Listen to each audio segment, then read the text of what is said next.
ఇక్కడ చూస్తున్నాము, ఒకరినొకరు హెచ్చరించచ్చు. ఆ దినము ఏ దినమంట? దేవుని యొక్క రాకడ దినము సమర్పించిన కొలేదంట. ఏం చేయాలంట చెప్పండి, ఏం చేయాలి చూడాలి ఇక్కడ. మరి ఎక్కువగా అలాగూ చేయొచ్చు. ప్రేమ చూపడానికి, తర్వాత సత్కార్యములు చేయడానికి, తర్వాత ఒకరినొకరు పురుకొల్పబడాలని రాబోతున్నారు. ప్రేమ చూపటకు నువ్వు సత్కార్యములు చేయడానికి అని మాట చూస్తున్నాం. ప్రభు దినం సంపించుకోలేదు. ఏం చేయాలంటే మనం ఏదో గొప్ప బోధన చేయడం కాదు, లేదా మంచి మర్మములు చెప్పడం కాదు, కానీ యేసు ప్రభు ప్రేమను నేను చాలాసార్లు ఈ మాట అనుకుంటా ఉంటాను అనమాట. క్రీస్తు యేసుకు కలిగిన ఈ మనసును మీరును కలిగి ఉండాలి. యేసు ప్రభు కలిగిన మనసు నేను చాలాసార్లు ప్రార్థన కూడా చేస్తాను. ప్రభా, అలాంటి మనసు నాకు దయచేయి ప్రభా. అలాంటి మనస్సు, క్షమించి మనస్సు, ప్రేమించి మనస్సు, ఆదరించి మనస్సు, ఇతరుల యొక్క విషయంలో పట్టింపగలిగిన మనస్సు మాకు దయచేయమని ప్రార్థన చేస్తూ ఉంటాను. ప్రార్థన చేస్తాను కానీ ఆచరణలో మాత్రం చాలా సున్నానని చెప్పొచ్చు.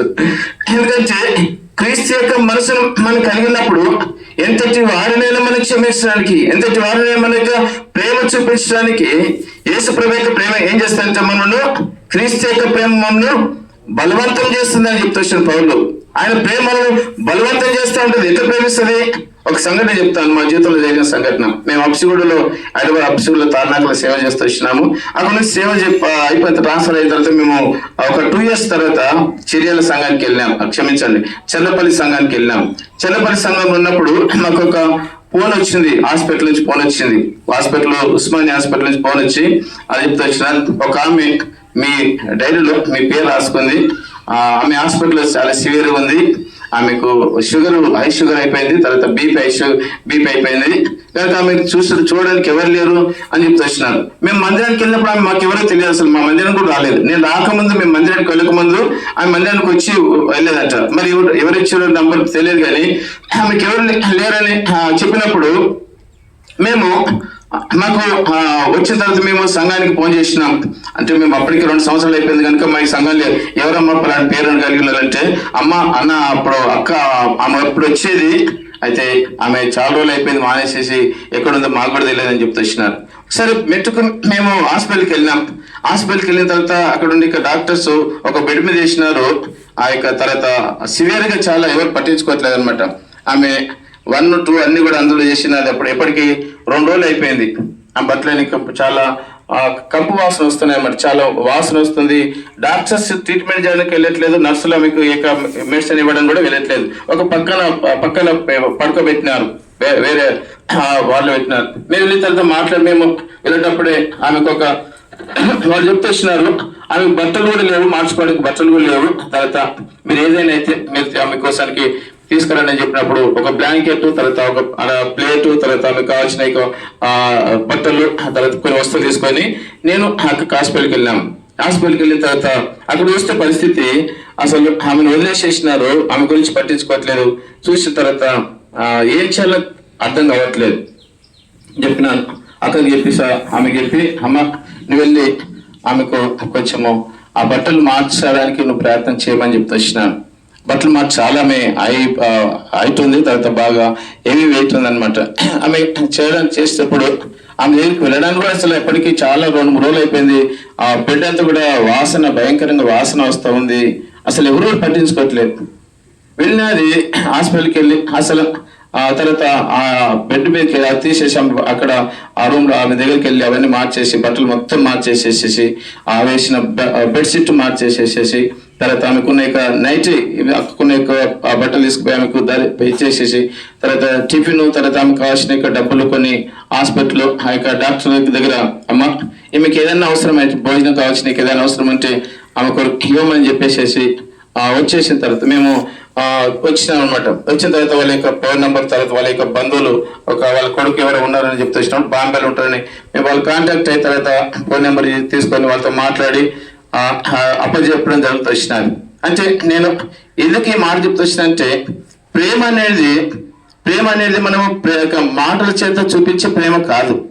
అవసరాన్ని బట్టి మనం ఏం చేయాలంటే, అవసరాన్ని బట్టి మన యొక్క ప్రేమను అది క్రియారూపమైన ప్రేమ కలిగి ఉండాలా. నేను కొంచెం వాళ్ళు పోలీస్ క్వార్టర్స్ లో ఉంటూ వచ్చినాను, హైదరాబాద్ ఓల్డ్ సిటీలో మా పోలీస్ స్టేషన్ దాంట్లో ఎస్ఐలు, తర్వాత సిఐలు, ఎస్పీలు, తర్వాత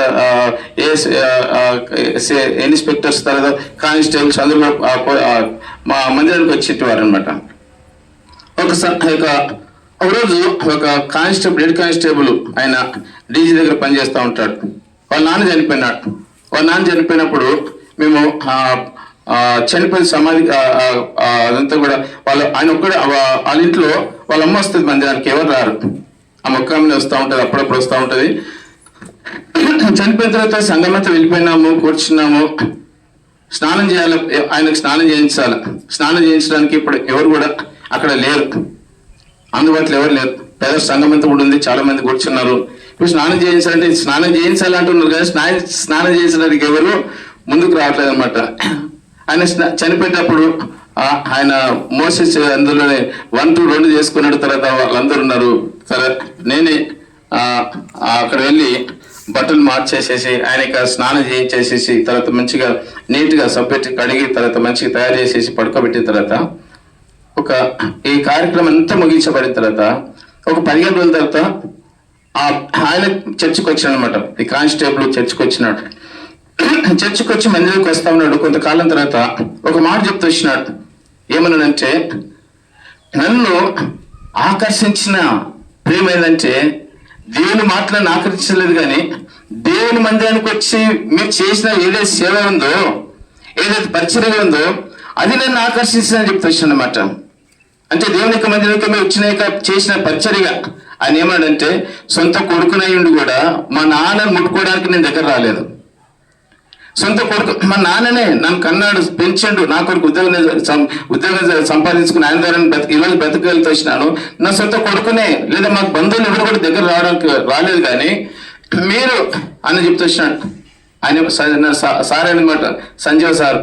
అసలు మీరు ఎట్లా రాగలుగుతారు, ఎట్లా చేసినారు, అసలు ఎట్లా చేసినారు ఆ పరిచర్య? అసలు అదే మీరు చేసిన పరిచర్య ఏదైతుందో నన్ను ఆకర్షించింది. అది నన్ను దేవుని యొక్క పరిచర్యకు లేదా దేవుని మందిరానికి రావడానికి, దేవుని యొక్క ఇంటికి రావడానికి, రక్షణలోనికి రావడానికి, ప్రభు యొక్క ప్రేమను తెలుసుకోవడానికి నన్ను ఆకర్షించిందని చెప్పగలుగుతున్నాడు. అందుకోసం ప్రేమిట్టున్నారు. దేవుని యొక్క ప్రేమ మనకి ఏం జ్ఞాపకిస్తుందంటే, చూడండి 1 యోహాను పత్రిక 3వ అధ్యాయంలో ఒక మాట చూస్తూ ఉంటున్నాం. 1 యోహాను పత్రిక 3వ అధ్యాయము 18వ వచనం నుంచి 3వ అధ్యాయం 18-19 వచనం చూడండి.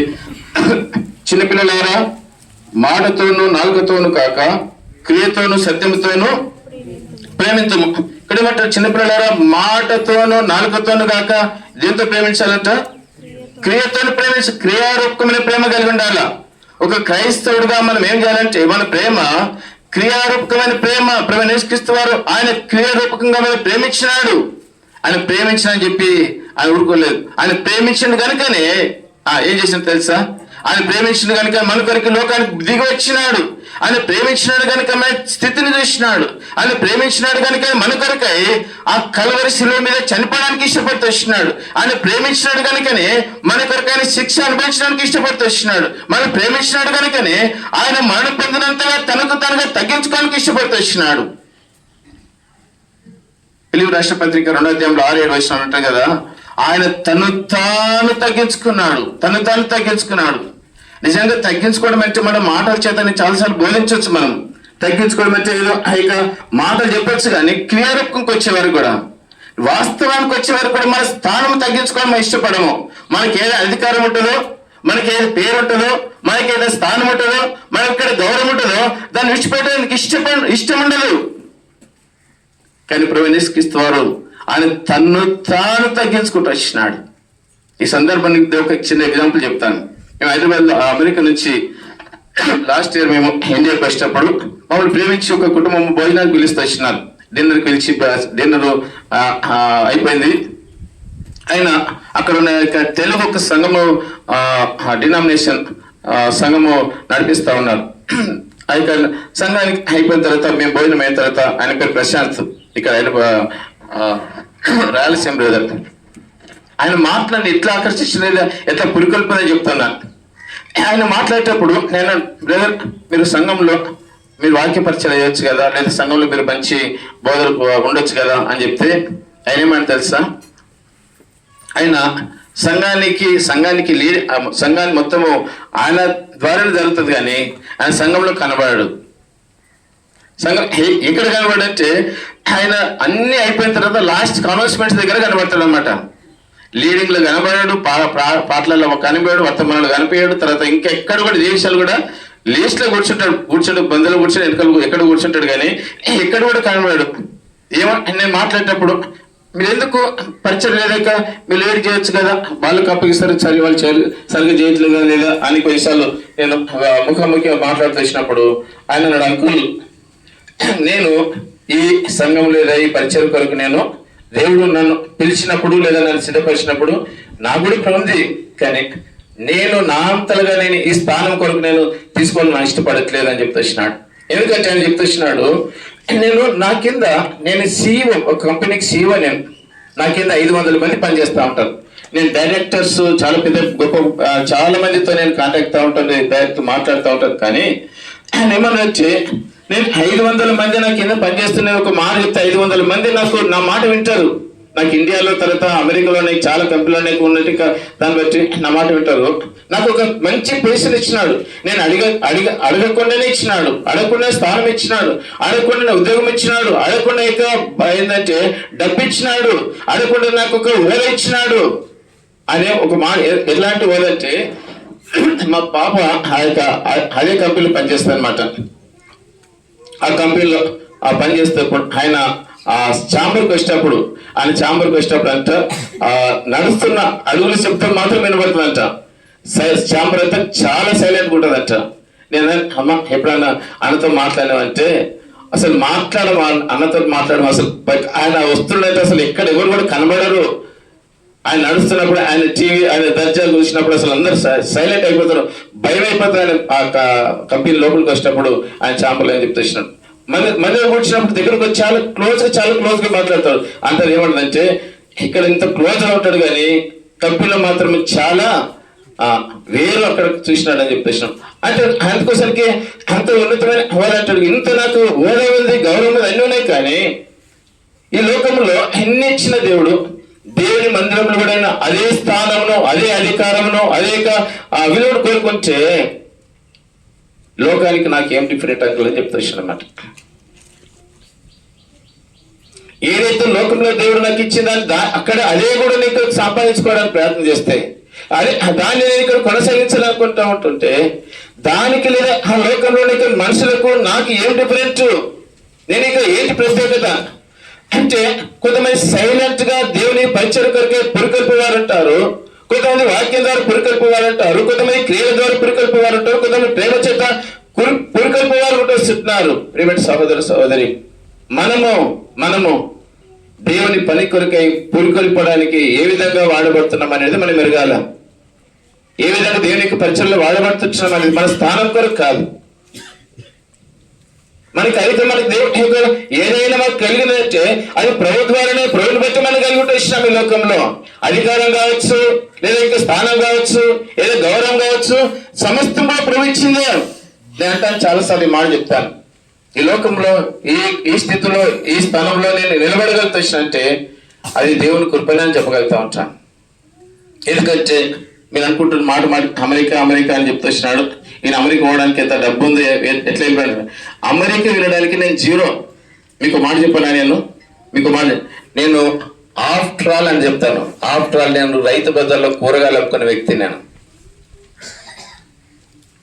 ఒక సామాన్యమైన వ్యక్తిని. నేను ప్రభు నన్ను సేవకు పిలుస్తూ వచ్చినప్పుడు నాకు నన్ను తీసివేసి నన్ను జీరో చేసినాడు. సేవకు వచ్చినప్పుడు నీ దగ్గర డబ్బు ఉండకూడదు, నీ దగ్గరికి ఏది ఉండకూడదు అంటే నాకు నా దగ్గర ఉన్న డబ్బునంతా కూడా ఖాళీ చేసేసి ఏమీ లేకుండా తీసుకొచ్చినాడు. ఈరోజు మా పిల్లలు అమెరికాలో ఉన్నారంటే అది నేనేం చేసినది లేదా నేను సంపాదించుకుంది కాదు, కేవలము దేవుడిచ్చిన కృపను బట్టి మాత్రమే. మనము ప్రభుత్వ పని కొరకై ప్రేమ, క్రియారూపకమైన ప్రేమ చాలా సందర్భాలు చాలా విషయాలు ఉన్నాయి, సమయం లేదు, నేను ముగిస్తాను. రెండోది అంట సత్కార్యాలు చేయడానికి అంట. సత్కార్యాలు అంటే మంచి సత్క్రియలు చేయడానికి మనం పురికొల్పబడాలా. మంచి క్రియల కొరకు మనం చేసే పని ఏదైతుందో అది దేవుని కొరకు మంచి కార్యాలు చేసేవారు ఉండాలా.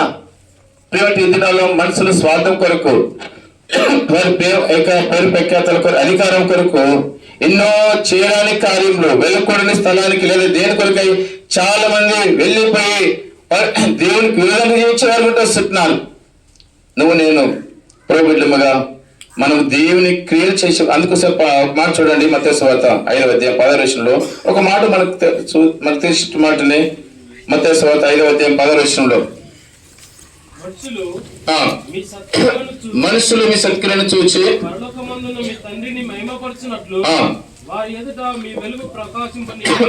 మనుషులు మీ సత్క్రియలను చూచి పరలోకమందున మీ తండ్రిని మహిమపరచబడినట్లు ఉండాలంట. మన సత్క్రియలు ఎట్లా ఉండాలంటే మన ద్వారా పరలోక మహిమపరచబడాలి. దేవుని యొక్క మహిమ లేదా ఆయన వెలుగు మన ద్వారా ప్రకాశించాలా. దేవుడు అంటాడు కదా, లోకమునకు నేను వెలుగైనానని చెప్తున్నాడు. తర్వాత ప్రభువుని అడిగి మీరు లోకానికి వెలుగు అని చెప్తున్నాడు. మన లోకానికి దేవుడు వెలుగు చేస్తూ వచ్చినాడు. ఆ వెలుగు లోకంలో ప్రకాశించాలంటే మన ద్వారానే ప్రకాశించాలా. నువ్వు దానికి మనమే కారణము. మన ద్వారా వెలుగైనా రావాలా, లేదా మన ద్వారా చీకటైనా రావాలా. మన దగ్గర ఏది లోకంలో ఏది మనం చూసినప్పుడు లేదా మన యొక్క సాక్ష్యము ప్రకాశించేదిగా ఉంటొస్తున్నదా, మస్కపారిన యొక్క వెలుగా ఉంటొస్తున్నదా. సత్క్రియల ద్వారా మన యొక్క సాక్ష్యం ఉండాలి. అపొస్తలుల కార్యం 10వ అధ్యాయంలో ఒక ఆమె గురించి రాబోతు వచ్చినారు. 9వ అధ్యాయంలో, క్షమించండి, 9వ అధ్యాయంలో ఒక మా గురించి దోర్కా గురించి రాబోతు వచ్చిన మాట చూడండి. అపొస్తలుల కార్యం 9వ అధ్యాయం 36వ వచనంలో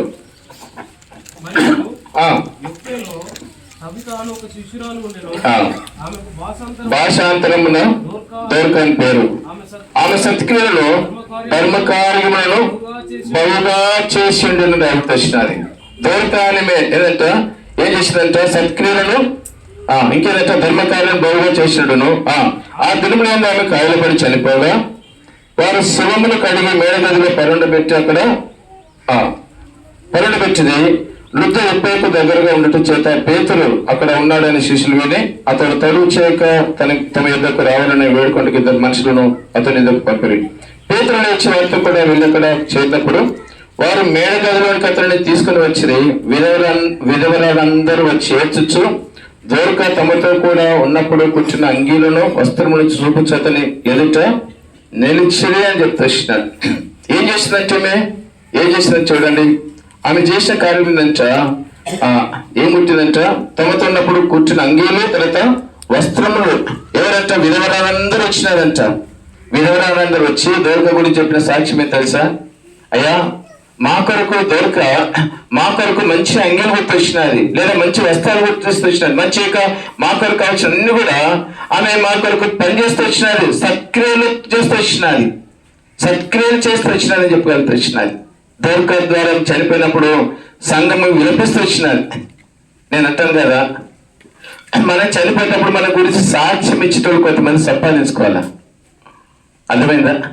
మనం వెళ్ళినప్పుడు మన గురించి సాక్షి అంటే చనిపోయిన తర్వాత ఇక ఇట్లా వెళ్ళిపోయింది కదా కొన్ని అసందర్భాలు కూడా చెప్తా ఉంటారు. చాలా మంచోడు ఉండే, చూడండి ఎంత దుర్మార్గుడు చనిపోయిన తర్వాత కొన్ని విషయాలు దుర్మార్గుడు, కొన్ని విషయాలు చాలా మంచోడు అంటారు. కానీ నిజంగా మంచోడు అనేది మనము మంచోడు అంటే ఏదో ఒక సందర్భం మంచోడు కాదు. మన గురించి మనం వెళ్ళిపోయినప్పుడు తర్వాత సాక్ష్యం చెప్పగలిగిన ఆ జీవితము, ఆ సాక్ష్యమును సంపాదించుకోవాలి ప్రభు కొరకు. ఎంతకాలమో తెలియదు. ప్రభు ఆ దినం సమర్పించనుకోలేదు, ప్రభు రాకుడు సమర్పించనుకోలేదు. మనం ఏంటంటే పురికొల్పు, దేవుని పని కొరకు పురికొల్పబడాలా. ఇతరులు పురికొల్పు వారు చాలా మంది లేరు. బోధకులు ఉన్నారు కానీ తండ్రి లాంటి మనసు కలిగిన వారు లేరు, అక్కడ కలిగిన వారు లేరు, సంఘమును పట్టించుకుంటే వారు లేరు. సంఘంలో తొడలు ప్రవేశించినాయి, సంఘం నష్టపరచడానికి, పాడు చేయడానికి. ప్రియమిట్లా నేను వేరే ఉద్దేశం చెప్పట్లేదు, కానీ ఆత్మీయ జీవితంలో మనం ఎవరైతే మనకు పురికొల్పుగా ఉంటున్నారో, ఇతరులు పురికొల్పడానికి ప్రభు కార్యం చేస్తూ ఉన్నాడు. వారిని అనుసరించి ఆత్మీయ జీవితంలో దేవుడు రాబోతున్నారు. ఇంకా మనం ఒకరిని బట్టి ఒకరు పురికొల్పడాలా. ఈ రోజు నేను ఇక్కడ నిలబడడానికి చెప్తూ వచ్చిన కదా, రాజు మాటికి జ్ఞాపకం చేస్తూ వచ్చినాడు. ఎందుకు మాట చెప్తూ వచ్చినంటే, ఈ పని బహు గొప్పది, ఇది మనము కలిసి కొంతమంది చేసే పరిచయం కాదు. దీనికి అనేక మంది ప్రార్థన చేస్తా ఉన్నారు. ఈ పని దినదినం విస్తరిస్తా ఉన్నది. ఇది ఆరంభం మాత్రమే లాస్ట్ చెప్తూ వచ్చినది. ఇది ఆరంభం మాత్రమే అని చెప్తూ వచ్చినారు. ఇది అంతవరకు ప్రభుత్వ రాకడ వరకు నిలిచి ఉండాలంటే ఈ భౌతికంగా మాత్రమే కాదు, స్పిరిచువల్ ఆత్మీయంగా దీని కొరకు ప్రయాసపెట్టేవారు, దీని కొరకు ప్రార్థన పనులు అనే యొక్క 100 days గొలుసు ప్రార్థన కూడా చేపి ఆరంభిస్తూ వచ్చినాడు. ఇది ఇంకా జరగాలంటే మనం ఎంత అనేక మంది ఈ పరిచయాలు పాలు భాగస్తులు ఉండాలని ప్రభు జ్ఞాపకం చేస్తూ వస్తున్నాడు. కనుక ప్రేమికులారా, ఇక్కడ చాలా విషయాలు చూస్తున్న సమయం అయిపోయింది. మనము ప్రభుత్వ వాక్యం ద్వారా ఒకరినొకరము వికల్పబడాలి అనే సంగతిని ప్రభు మనకు జ్ఞాపకం చేస్తూ వస్తున్నాడు. ప్రేమ చూపించడానికి, సత్కార్యం చేయడానికి పులికల్పబడాలా. దానికన్నా మందికి ఏం చేయాలంటే ఒకరినొకరు హెచ్చరించాలి. దేవుని వాక్యం కొరకై హెచ్చరిక కలిగి ఉండాలి. నేను 89 ఎబ్రోన్ మొట్టమొదటిసారి ఎబ్రోన్లో 89 మే మాసం యూత్ క్యాంప్కి వచ్చినాను. అప్పుడు చూసిన వాతావరణానికి 2026 సంవత్సరానికి చూసిన యూత్ క్యాంప్ కొన్న డిఫరెంట్ ఏం చెప్పనా, నేను మీకు చాలా మంది తెలిసి ఉండొచ్చు. అప్పుడు అంటే అంతకంటే మంది కూడా జరుగుతూ వచ్చినాయి. అప్పుడు ఇక ఆ వాతావరణంలో ఏమిటి వచ్చిందంటే ఎక్కడ 10 మంది గురించిన వాక్యం గురించి డిస్కషన్ చేసేవారు. ఆ జరిగిన యొక్క వర్తమానం గురించి కానీ, తర్వాత ఇక ఆ దినం జరిగిన వాక్యం గురించి కానీ, వచ్చిన బ్రదర్స్ గురించి కూర్చొని మాట్లాడేటప్పుడు ఏం మాట్లాడేవారంటే ఓన్లీ ఆ యూత్ క్యాంప్ లో జరిగిన సంగతుల గురించి కలిసి ప్రార్థన చేసేవారు, కలిసి మాట్లాడేవారు, కలిసి ఇక దీని గురించి మాట్లాడేవారు అక్కడ ఉన్నప్పుడు. ఇప్పుడు ఇక ఏం జరుగుతుందో తెలుసా, నువ్వు ఏ ట్రస్ట్కి చెందిన వ్యక్తివా, సొసైటీకి చెందిన వ్యక్తివా, ఇంకా దాంట్లో గ్రూపులు కానీ ఇంకొక దానికి మార్చేసినంటే నువ్వు సాంసన్ బ్రదర్ మనిషివా లేదా ఇమాన్యుయల్ బ్రదర్ ఇంకా ఎవరి గురించి ఎవరని వాకప్ చేస్తున్నట్టుగా చూస్తూ వస్తున్నాను. అంటే నేను విమర్శించట్లేదు, నేను ట్రస్ట్కు సొసైటీకి దేనికి సంబంధించిన వ్యక్తిని కానీ నాకు దేంతో కూడా సంబంధం లేదు. ఎందుకు మాట చెప్తానంటే ఇప్పటికీ మారిపోయినంటే మనం దాని గురించి మాట్లాడకపోతే అక్కడ ఉండలేని పరిస్థితులు దినాల్లో. అందులో కేవలం వాక్యము, పరిశుద్ధాత్మ దేవుని కార్యముల గురించి, దేవుని మేల గురించి మాత్రమే ఆ దినాన్ని మాట్లాడేవారు. ఆ దినాలు దేవుని వాక్యం కొరకు పురికల్పుంటేవారు. ఈ దినాలు వ్యక్తిగత విషయాల కొరకు పురికల్పుతా వస్తున్నాడు. ప్రియమిత్రులారా, దేవుడు దావీదు రాజు లాంటి వ్యక్తిని కూడా సాతాను పురికల్పుతూ వచ్చిందంట. మొదటి దినవృత్తాంతాల కింద చూడండి, ఒక మాట చూడండి. మొదటి దినవృత్తాంతాలు మాటలు చూసుకొని ముగిస్తాం. మొదటి దినవృత్తాంతములు 28వ అధ్యాయం మొదటి వచనం. అదేనా 2వ దినవృత్తాంతం అనుకుంటా, క్షమించండి. 2వ దినవృత్తాంతంలో 28వ అధ్యాయం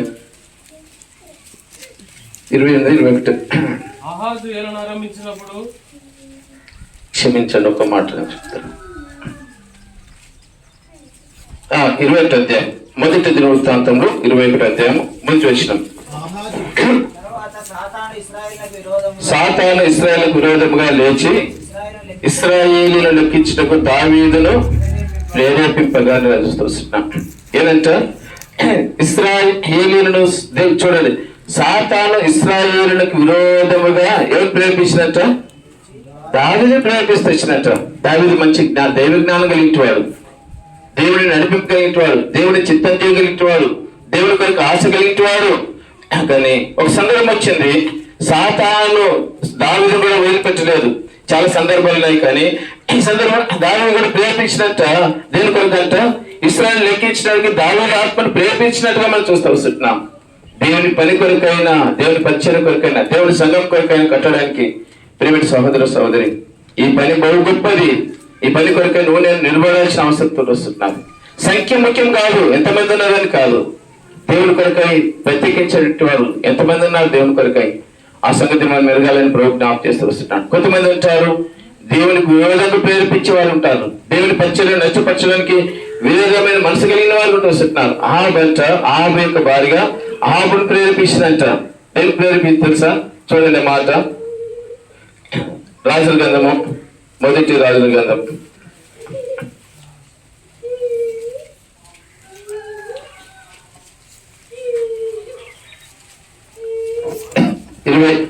20వ అధ్యాయం 25వ వచనం. తన భార్య అయిన యెజబెలు ప్రేరేపణ చేత యెహోవా దృష్టికి కీడు చేయ తను తాను అమ్ముకున్న తన భార్య అయిన యెజబెలు ప్రేరేపణ. ఇక్కడ ఈ ప్రేరేపణ తన భార్య అయిన యెజబెలు యొక్క ప్రేరేపణ బట్టి దైవికంగా ఉండాల్సిన వ్యక్తి, దేవుని సన్నిధిలో ఉండాల్సిన వ్యక్తి ఏంటంటే దేవుని సన్నిధికి తను తాను అమ్ముకున్నట్ట. కొంతమంది భార్యలు, నేను ఇక మేము విమర్శించట్లేదు, భర్తలను దేవుని సన్నిధి నుంచి తొలగిపోవడానికి కారణం ఏంటో భార్యలు ఉన్నారు.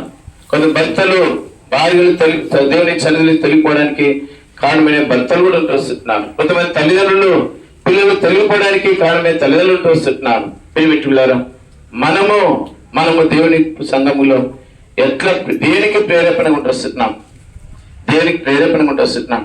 మందిరం నిర్మించడానికి, మందిరం పని కొరకైన కోరేసు గురించి ఒక అర్థం మాట రాయబడి తెచ్చినది. మందకాప్రియని కోరేసు, నా చిత్తమును నెరవేర్చిన కోరేసు అనే మాట ఆయన గురించి చెప్తుంటాడు కదా. నేను మందిరం నిర్మించడానికి కోరేసు నేను ఏర్పాటు చేసుకున్నానని చెప్తూ వచ్చినాడు. నేను ఏర్పాటు చేసుకున్న కోరేసు అని దేవుని మందిరం నిర్మించడానికి ఇశ్రాయేలు పిల్లల యొక్క చెరసాల నుంచి, బతుకాల నుంచి ఉపయోగించడానికి కోరేసు యొక్క ప్రభుత్వం నుంచి వారిని ప్రత్యేకపరుచుకొని తిరిగి మందిరం నిర్మించడానికి వారిని దేవుడు సిద్ధపరుస్తూ వచ్చినాడు. అగ్గాయి 1:14 వచనంలో కొంతమందిని వారి పనిని నిర్మించడానికి దేవుడు వారిని ప్రేరేపించి సిద్ధపరుస్తూ వచ్చినాడు. ప్రేమించి సోదర సోదరి, ఈ మధ్యాహ్న కాల సమయంలో ప్రవేక బలలో పాల్పొందేటి మనం పరీక్షించుకుందాం. మనం ఎట్లా ఏమైనా దేవుని పని కొరకైన పురుకొల్పు, దేవుని పని కొరకైన ప్రేరేపణ, దేవుని పని కొరకైన హెచ్చరిక మనం కలిగి ఉండాలని జ్ఞాపకం చేస్తూ వస్తున్నాను. చివరికి ఒక మాట మీకు జ్ఞాపకం చేస్తాను. చూడండి, 2 కొరింథీ రాసిన పత్రిక పౌలు తన సంఘానికి జ్ఞాపకం చేస్తూ ఒక అద్భుతమైన మాట చెప్తూ వచ్చినాడు. ఏంటి చూడండి, 2 కొరింథీ రాసిన పత్రిక 8వ అధ్యాయం 1-2 వచనాలు చదువుతాను. సహోదరులారా, మాసిదోనియ సంఘములకు అనుగ్రహింపబడిన దేవుని కృపను గురించి మీకు తెలియజేస్తున్నాను. ఎలాగనగా వారు బహుశ్రమల వలన పరీక్షింపబడగా అత్యధికంగా సంతోషించిరి, మరియు వారు నిరుపేదలను వారి దాతృత్వము బహుగా విస్తరించారు. ఈ కృప విషయంలో పరిశుద్ధుల కొరకైన పరిచయలు పాల్పొందు విషయంలోను మనపూర్వకంగా మమ్మను వేడుకొనొచ్చు. వారు తమ సామర్థ్యం కొలిదే గాక సామర్థ్యం కంటే ఎక్కువగాను తమంతకు తాము ఇచ్చినని మీకు సాక్ష్యం ఇచ్చినాను. కొరింథీ సంఘానికి పౌలు జ్ఞాపకం చేస్తూ వచ్చిన మాట, ఏం పురికొల్పుతూ ఇక సంఘానికి పురికొల్పుతూ వచ్చిన మాట ఏంటంటే, సహోదరులంట వారు నిరుపేదలైనను వారికి దాతృత్వం ఏంట బహుగా విస్తరించిందంట. మనం చాలాసార్లు అనుకుంటాం, మా దగ్గర ఏముంది ఇవ్వడానికి, ఆరాధన చేసేటప్పుడు ప్రభా ఏముంది, ఏమి లేదు ప్రభు, విడిగి 4 ఉదయం ఇస్తామంటాం కదా. అసలు విరగదు 4 ఉదయం కదా. అసలు విరిగి 4 ఉదయం అట్లా చెప్పాలి. అసలు అది ఆటోమేటిక్ గా ఆరాధన ప్రభు జ్ఞాపకం చేస్తూ ఉంటాడు. ఇక్కడ వీరి యొక్క దాతృత్వం అంట వారు నిరుపేదలంట. ఆ నిరుపేదలంటే వారు తినడానికి ఆహారం ఉండకపోవచ్చు, కట్టుకోవడానికి మంచి బట్టలు ఉండకపోవచ్చు, తర్వాత ఉండడానికి ఇల్లు ఉండకపోవచ్చు. కానీ వారు భౌతికంగా నిరుపేదలు కానీ ఆత్మీయంగా ఉన్నతమైన స్థితులను తీసుకురాబడుతున్నారు. ఉన్నతమైన స్థితిలో వారు కట్టబడుతున్నారు. వారు కొనదంతమైన ప్రభుకి ఇవ్వడానికి ఇష్టపడుతున్నారు. వారికి దాతృత్వం అంట బహుగా విస్తరిస్తూ వచ్చినారు. ప్రభు పని కొరకై నిజంగా విస్తరించిన పని కొరకై మనం విస్తారముగా ఆ పనిని మనం అపేక్షించేవారుగా మనము కూడా మన హస్తాలు బలపరిచేవారు ఉండాలని ప్రభు జ్ఞాపకం చేస్తూ వస్తున్నాడు.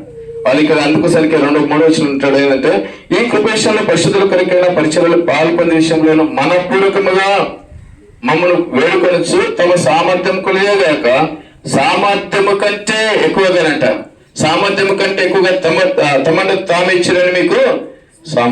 సామర్థ్యం కంటే ఎక్కువ అంటే అర్థం ఏంటిది? ఉన్నదానికంటే ఎక్కువ ఇవ్వడం. వాళ్ళ దగ్గర 10 రూపాయలు అనుకోండి, 10 రూపాయలు నాకు తెలిసి 7 రూపాయలు ఇచ్చేసి 2 రూపాయలు 3 రూపాయలు ఉంచుకోలేదమ్మా. వాళ్ళు 10 రూపాయలు అంటే 5 రూపాయలు ఉంచుకోలేదా, 6 రూపాయలు 7 రూపాయలు ఉంచుకొని ఎంత ఇవ్వాలి మనం? దశభాగం ఇష్టం ఏం చేస్తుంది చెప్పండి? కరెక్ట్ గా దశభాగం ఎంత వస్తుందో అంతకంటే ఎక్కువ మనం. దానికంటే ఒకవేళ ఎక్కువ ఇవ్వడానికి కూడా ఇష్టపడం. ఆ నెల వచ్చిందా దానికి అంతవరకు దానికి కొలత ఉంటుంది అనమాట. దానికంటే మించి మనం దానికి వేరుగా ఉంటాయి. సామర్థ్యం కంటే మించిందంటే ఉన్నదానికంటే ఎక్కువగా ఇవ్వడం.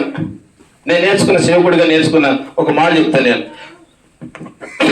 నేను అప్సకుల్లో సేవించినప్పుడు ఒక బ్రదర్ ఉండేది అనమాట. ఐఐసిలో డిపార్ట్మెంట్ లో పనిచేస్తూ ఉంటాడు. ఆయన అకౌంటెంట్ గా పనిచేస్తూ ఉంటాడు అనమాట. ఆయన ఫస్ట్ జీతం, ఆయన జాయిన్ అయిన తర్వాత ఆయన ఫస్ట్ జీతం అంట 8,000 వచ్చేదంట. 8,000 జీతం వస్తే ఆయన గ్రాస్ వెయిట్ అని చెప్పాడు అనమాట. మీకు గుర్తుపెట్టుకోండి, ఇచ్చేదంట గ్రాస్ వెయిట్ ఇచ్చేవాడిని నేను. 8,000 వస్తే నేను 1,000 రూపాయలు దేవునికి ఇచ్చేవాడిని అని చెప్తాను అనమాట. 10,000 వస్తే 1,000 రూపాయలు ఇవ్వను కదా, 8,000 వస్తే 1,000 రూపాయలు ఇచ్చేవాడంట. కొన్ని దినాలు చేస్తాను. ఒక రోజు ఏమైందంటే ఆయన చాలా అవసరం వచ్చేసిందంట. చాలా కొన్ని పైసలు అవసరం లేదా కుటుంబ పిల్లలు బట్టి అవసరం వచ్చింది. ఆయన ఎవరిని అడగడానికి అడగలేదు, తెలియదు. అయితే ప్రార్థన చేసినట్టు ప్రభు దగ్గరికి వెళ్ళి ప్రార్థన చేశానంట. ప్రభా, నేను ప్రతి నెల మీకు తప్పకుండా 200 ఎక్కువ ఇస్తున్నాను. మీకు అర్థమైందా? ప్రతి నెల నేను 200 ఎక్కువ ఇస్తున్నాను. నేను నీకు బాకీ లేను. మీకు అర్థమైందా? నేను మీరు నాకు బాకీ అంటే ప్రతి నెల నీకు 200 ఎక్కువ ఇస్తున్నా కనుక ఎప్పటి నుంచి ఇప్పటి వరకు ఇస్తాను కనుక ఎంత బాకీ తెలుసు కనుక ఇప్పుడు నేను ఎవరి దగ్గర అడగను. నా అవసరంతో ఎవరి దగ్గర నువ్వు వెళ్ళను, ఎవరిని అడగను కనుక నా అవసరం ఎవరు తెచ్చాలా, నా అవసరం ఎవరు తెచ్చాలా అని చెప్పేసినాడు. నిజంగా మాట నన్ను ప్రేరేపించింది ఆ మాట కొరకు. అంటే అంటే ఆ విషయాలు నేర్పిస్తూ వచ్చినాడు. నిజంగా దేవుని కొరకు ఇవ్వడం అనేది మన పుణ్యగాని కొరకు ఇంకా ఇవ్వాలని ఇంకా ప్రేమ నేర్పిస్తూ వచ్చినాడు. నాకు వచ్చిన గిఫ్ట్ కానీ దానికి వచ్చిన దానికంటే ఎక్కువ ఇవ్వడానికి, అంటే ఎక్కువ మొత్తం ఇవ్వడం కాదు కానీ ఏదైతే వచ్చిందో దానికి కొంచెం యాడ్ చేసి, దానికి ఉన్నదానికి కూడా కొంచెం యాడ్ చేయడము ఇవ్వడం నేర్చుకుంటూ వచ్చినాడు. కరోనా టైంలో బ్రదర్ ఒక సాక్షి చెప్తూ వచ్చిన మిషనరీగా పనిచేస్తే ఆయన ఒక మాట చెప్తూ వచ్చినాడు. ఎట్లా ఇవ్వాలనేది అని చెప్పి ఏమన్నంటే, నేను మిషనరీ పని చేసేటప్పుడు మిషనరీ పరిచయం సేవ చేసేటప్పుడు నాకు వచ్చిన దాంట్లోనే నేను నెలకు 4 వారాలు ఉపవాసం ఉంటానని చెప్తూ వచ్చినాడు. నెలకు 4 వారాలు ఉపవాసం అంటే 4 వారాలకు 4 వారాలకు ఎంత ఖర్చు అవుతుందో ఆ డబ్బులు పక్కకు పెడతా అని చెప్తున్నాడు అన్నమాట. దేవునికి ఇవ్వడం ఎట్లా ఇవ్వాలి అనేది చెప్తూ వచ్చినాడు. 4 వారాలు వచ్చిన డబ్బులు పక్కకు పెడతాను. తర్వాత నేను సేవకి మంగళచాపు కటింగ్కి వెళ్తాను కదా, నేను మంగళచాపు కటింగ్ వెళ్ళి నేనే కటింగ్ చేసుకుంటాను. నేనే కటింగ్ చేసుకుని సేవింగ్ చేసి కటింగ్ చేసుకుంటాను. ఆ కటింగ్కి ఎంత అయితే ఆ డబ్బులు పక్కకు పెడతానని చెప్తున్నాను అనమాట. నేను ఈ డబ్బు తర్వాత నెలకు వచ్చిన డబ్బు ఇవన్నీ కూడా పక్కకు పెట్టేసేసి ఈ యొక్క నెల ఎంత జమ అవుతుందో ఆ డబ్బులు ఇచ్చి ఇంకొక మిషనరీ సేవ కొరకు నేను సమర్పిస్తాను. ఎక్కడైతే మిషనరీ పరిచయం అవుతుందో ఆ మిషనరీ పరిచయకు నేను సమర్పించుకొని ఆ పరిచయకు పంపిస్తూ ఉంటాను. నాకు కొన్ని పరిస్థితులు నాకు ఉంటాయి అంటే నేను ఒక మిషనరీ పరిచయం చేస్తాను. నాకు కొన్ని పరిస్థితులు ఉన్నప్పుడు కూడా నేను సంపాదించిన దాంట్లో నుంచి, నేను సేవకు కూర్చుకునే దాంట్లో నుంచి కొంత పరిచయం కొరకు ఇతరులకు ఇవ్వడానికి ఇస్తానని చెప్తూ వచ్చినాడు. నేను చిన్నప్పటి నుంచి అట్లా నేర్చుకున్నానని చెప్పినాడు అని చెప్తూ వచ్చినాడు. నేను ప్రభుకి ఇవ్వడం ద్వారా నా కుమారుడు ఈరోజు దేవుని దశంభాగం నెలకు 80,000 దశంభాగం ఇస్తానని చెప్పినాడు అనమాట. 80,000 దశంభాగం ఇస్తే 80,000 దేవుని యొక్క మిషనరీ పరిచయం కొరకై నేను ఇస్తున్నానని చెప్తూ వచ్చినాడు. మెట్టుకు కొన్ని విషయాలు నేను మీకు జ్ఞాపకం చేస్తూ వచ్చినాను. ఇలాంటి మాటలు నన్ను ప్రేరేపించినాయి, ప్రోత్సాహపరిచినాయి. నేను కూడా ఎందుకు ఈ విధంగా చేయకూడదు, నాకు ఇచ్చిన దాంట్లో నుంచి ఎందుకు పరిచయం కొరకు కానీ ఎందుకు పని కొరకు కానీ ఎందుకు ఇవ్వకూడదు, మనకున్న దాంట్లోనే ప్రభుత్వ పరిచయం కొరకు ఇవ్వాలని ఆ ప్రేరేపణ చేత ప్రభు మాకు ఇచ్చిన అందుబాటులో ఉన్న పరిచయ విషయంలో ప్రభు నేర్పిస్తూ వచ్చినాడు. ప్రేమిటులారా, వారికున్న సామర్థ్యం కంటే వాళ్ళు ఇవ్వాలని వచ్చినారు. మనకున్న సామర్థ్యం ఎక్కువ కాదు కానీ మనకున్న దాంట్లోనే ప్రేమ పరిచయం ఇస్తే దేవుని పరిచయం ఇంకా ఇంకా చేయగలిగే వారు అనేక మంది దేవునికి పరిచయం ఆశ కలిగే వారు అక్కడ తెచ్చిపెడతా ఉంటారు. రాత్రి అన్న చెప్తూ వచ్చినాడు, ఇలాంటి స్థలాల్లో కూడా ప్రభు కొరకని మనము అలాంటి త్యాగపూరితమైన పరిచయం చేయడానికి, క్రియారూపకమైన పరిచయం చేయడానికి, సిద్ధపాటు కలిగి మనసుతో పరిచయం చేయడానికి ప్రభు మనకు సాయం చేయను గాక.